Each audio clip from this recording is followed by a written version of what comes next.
নিষিদ্ধের দাবি তুললাম। আর তিনি কি বললেন? তিনি বললেন আগামী নির্বাচনে আওয়ামী লীগ অংশ নিবে কি নিবে না সেটি তাদের দলীয় সিদ্ধান্ত। বন্ধুগণ, আপনারা কি প্রধান উপদেষ্টার এই বক্তব্য গ্রহণ করেছেন? আমরা প্রধান উপদেষ্টার গতকালকের বক্তব্য ঘৃণা ভরে প্রত্যাখ্যান করছি। 24 ঘন্টার মধ্যে আমরা তার কাছ থেকে জবাব দিতে চাই তিনি কেন আওয়ামী লীগের পুনর্বাসন করতে চান। এর আগে হাসান মামুন বলেছেন যে তিনি ফ্রান্সে ছিলেন, ছাত্র জনতা তাকে ডেকে এনে ক্ষমতায় বসিয়েছে। কারণ আমরা ওই সময় মনে করেছিলাম যে তিনি একমাত্র ব্যক্তি আন্তর্জাতিকভাবে এবং বাংলাদেশের জনগণের কাছে গ্রহণযোগ্য।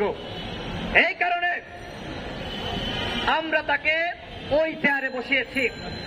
কিন্তু কথায় আছে না, যে যায় লঙ্কায় সেই হয় রাবণ।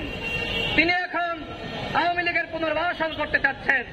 আমাদের স্পষ্ট কথা, আপনি প্রধান উপদেষ্টা হন আর আপনি যে উপদেষ্টা হন না কেন, আওয়ামী লীগকে বাংলার বাড়িতে আমরা পুনর্বাসন করতে দিব না।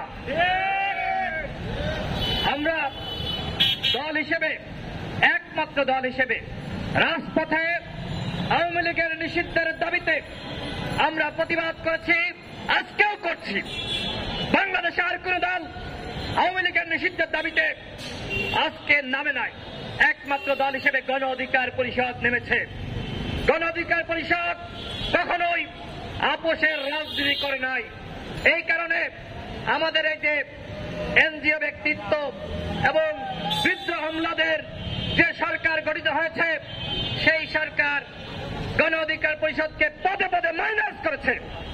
শুধু গণ অধিকার পরিষদ না, যারা আমরা বিপ্লবে ভূমিকা রেখেছি, যুগপৎ আন্দোলন করেছি, প্রত্যেকটা দলকে কিভাবে বিতর্কিত করা যায় সেই চেষ্টায় এই সরকার রয়েছে।